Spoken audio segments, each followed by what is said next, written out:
Hey everyone, and welcome. Today, we're diving into something really fascinating: the hidden forces that actually shape our safety at work. It's about so much more than just rules and equipment. It's about what makes us tick as people. So, let's get right into it. So let me ask you this. When something goes wrong on the job, what's our first reaction? It's usually to figure out who messed up, right? But is it ever really that simple? Is it just one person's slip up? Or is there a much bigger story that we're missing? Well, the truth is, our behavior is shaped by this whole system of influences. And thankfully, we can boil it all down to three core factors. Understanding these three things is the absolute key to moving past the blame game and creating a place that's genuinely safe. So, here's our game plan. We're going to start by looking beyond simple mistakes to get a new framework. Then we'll dig into those three big influences: the organization itself, the job we do, and us as individuals. And finally, we'll see how all of that comes together to shape how we actually see risk. Right, so this isn't just some abstract theory. Think of it as a practical tool for digging deeper. It makes us look at the entire picture of an accident, not just that one final moment where things went wrong. Let's start by zooming all the way out to the widest possible view: the organization. This is the whole environment, the culture, the system that every single person works in. It basically sets the stage for everything else that happens. So what does that stage look like? Well, it's built out of the company's real safety culture, how committed leadership actually is, and the resources they give you.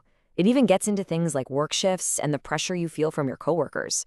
Every one of these things is quietly nudging our behavior every single day. In leadership?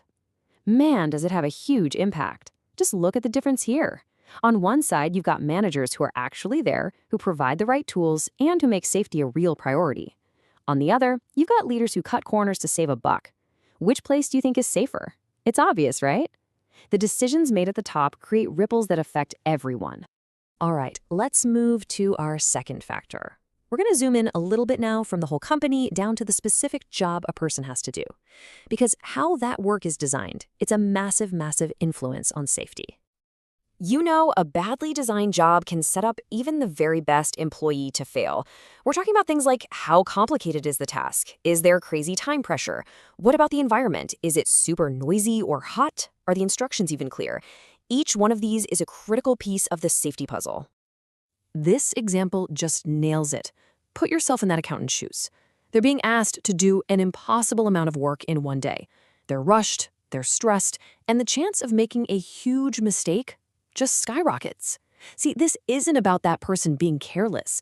It's about a job that's designed in a way that almost guarantees an error will happen eventually. And that brings us to our third and final factor. We're zooming in one last time all the way down to the personal level. Once we understand the company and the job, we can finally look at the individual person doing the work.